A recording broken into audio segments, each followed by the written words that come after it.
Hello students, फिर से exactly same question solve करेंगे विद माइनर चेंजेस। क्वेश्चन पढ़ लेते हैं। अ कॉर्ड ऑफ अ सर्कल, तो ये सर्कल है और उसके बीच में कहीं कोई एक कॉर्ड है, ठीक है। तो इसको मैं ए बोल देता हूँ, इसको मैं बी बोल देता हूँ, ठीक है।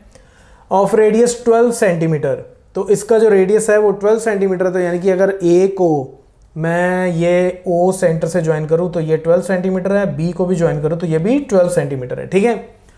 Subtends an angle of 120 degree at the centre, तो वो कहता है कि ये जो कॉर्ड है इसको अगर मैं सेंटर के साथ ज्वाइन कर दूं, यानी कि ए को ओ से और बी को ओ से ज्वाइन कर दूं, तो ये जो एंगल है ये हमारे पास कितना आता है 120 डिग्रीज।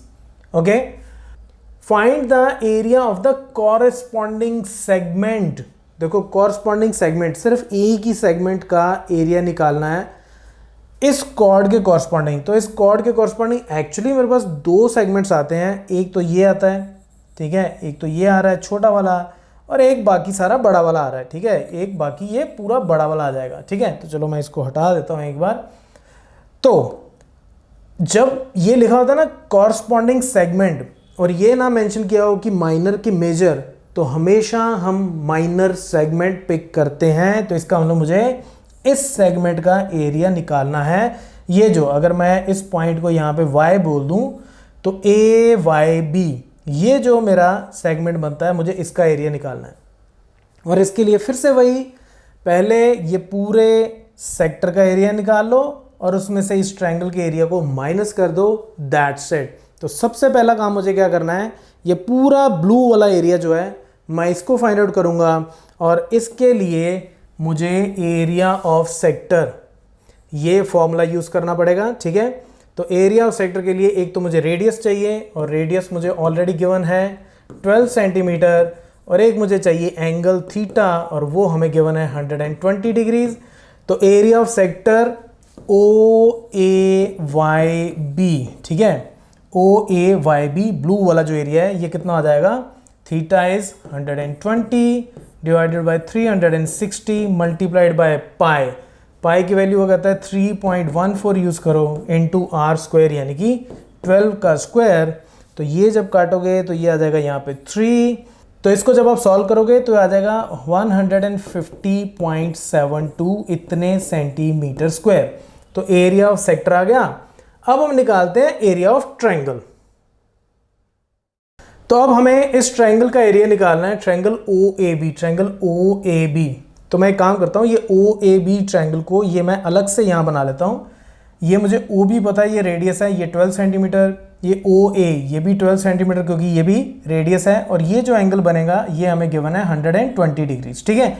तो अब इसको मैं हटा देता हूँ और उसकी जगह मैं इसको यूज करता हूँ थोड़ा बड़ा करके। तो ओ बी है हमारे पास 12 सेंटीमीटर्स, ओ ए है हमारे पास 12 सेंटीमीटर्स, और ये जो एंगल है ये हमें कितना गिवन है 120 डिग्रीज। अब देखो इस ट्रायंगल का एरिया, अब ये जो सेंटर पे एंगल बना रहा है 60 डिग्री नहीं है, तो ये इक्विलेटरल ट्रायंगल तो हो ही नहीं सकती, ठीक है। तो इसलिए अब या तो मैं हीरोज फॉर्मूला यूज करूंगा या फिर half into base into height. तो इस बार मैं half into base into height use करता हूं, और उसके लिए यहां से अगर मैं परपेंडिकुलर ड्रॉ करूं इधर, इस पॉइंट को डी मान लेते हैं, तो ये इसकी हाइट हो जाएगी और ए बी ये इसका क्या हो जाएगा, बेस, ठीक है। तो मुझे ये दोनों चाहिए होंगे। अच्छा, अब देखो, अब ये साइड इसके बराबर, तो ये आइसोसेलेस ट्रायंगल हो गई। अब आइसोसेलेस ट्रायंगल की एक प्रॉपर्टी होती है, इनका जो कॉमन वर्टेक्स है वहां से अगर परपेंडिकुलर ड्रॉ करें हम सामने वाली साइड पे तो वो उसको बाइसेक्ट करता है, ठीक है। या दूसरी तरफ से आपने ये थ्योरम पढ़ी होगी कि कोई भी एक लाइन सेगमेंट के एंड पॉइंट से इक्वी डिस्टेंट पॉइंट से अगर हम परपेंडिकुलर ड्रॉ करें तो उसका परपेंडिकुलर बाइसेक्टर होता है, ठीक है। इस थ्योरम का प्रूफ देखना हो तो आप ये देख सकते हो, लेकिन ये मैंडेटरी नहीं है, आपको इस क्वेश्चन में प्रूव नहीं करना, सिर्फ यूज करना है, ठीक है। तो अब हमें ये पता चल गया कि ए डी जो है वो बी डी के बराबर है, या यूँ कह लो कि ए बी जो है वो है 2 टाइम्स ए डी, ठीक है। ये भी ए डी, ये भी ए डी, तो सिर्फ मैं ए डी निकालूंगा तो मुझे उसका डबल करके ए बी मिल जाएगी। ये बात सही हो गई, ओके। दूसरा मुझे ये परपेंडिकुलर चाहिए होगा। अब देखो एक प्रॉपर्टी और भी होती है इसकी कि ये जो परपेंडिकुलर बाइसेक्टर है वो इस एंगल को भी बाइसेक्ट करता है। तो इसका मतलब ये एंगल और ये एंगल आपस में बराबर होंगे, तो ये हो जाएगा 60 डिग्री और ये भी हो जाएगा 60 डिग्री।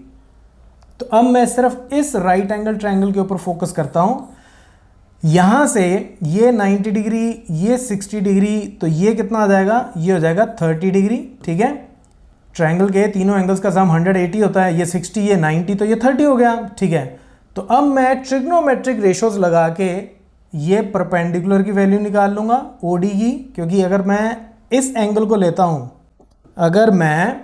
अगर मैं इस एंगल को लेता हूँ तो इसके सामने वाली साइड ये परपेंडिकुलर हो जाएगी और इसके साथ वाली साइड ये क्या हो जाएगी, ये हो जाएगी बेस, और ये है मेरे पास हाइपोटेन्यूज।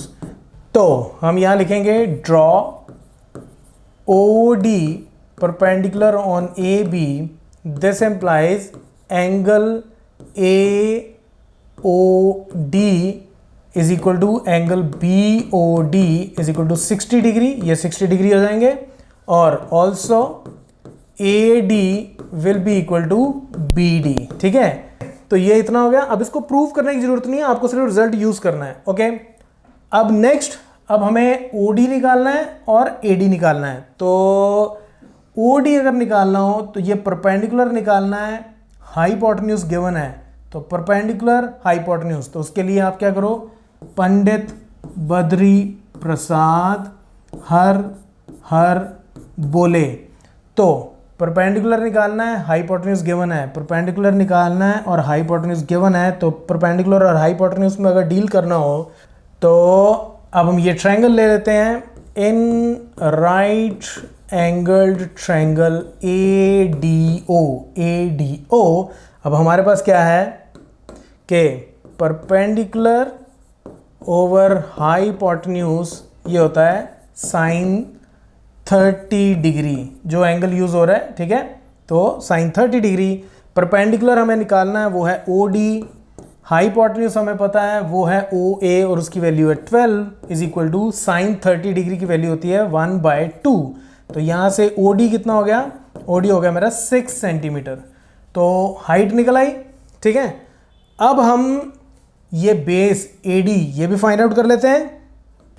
तो ये बेस हमें निकालना है और हाइपोटेन्यूज हमारे पास है, तो बेस ओवर हाइपोटेन्यूज। अब हम ये फॉर्मूला लगा लेते हैं, तो हमें पता है कि बेस ओवर हाइपोटेन्यूज वो किसके बराबर होता है, वो कॉस थीटा। तो लेकिन थीटा की जगह हमारे पास क्या है, 30 डिग्री। तो बेस हमने निकालना है और बेस है AD, तो इसका मतलब AD वो किसके बराबर हो गया, हाइपोटेन्यूज उधर जाके मल्टीप्लाई हो जाएगा, और हाइपोटेन्यूज की वैल्यू है 12 और cos 30 डिग्री होता है √3/2, तो ये हो जाएगा 6 × √3 इतने सेंटीमीटर्स। तो AD आ गया।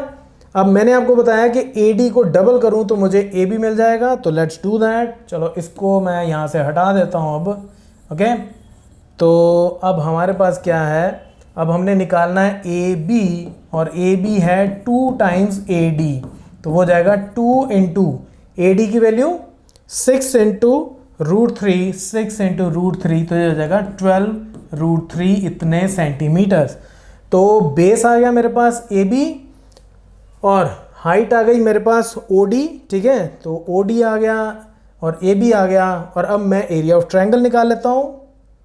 तो एरिया ऑफ ट्रायंगल OAB हो जाएगा half into base into height which is equal to half into base कितना है, बेस है 12 × √3 मल्टीप्लाइड बाय हाइट, हाइट है हमारे पास 6।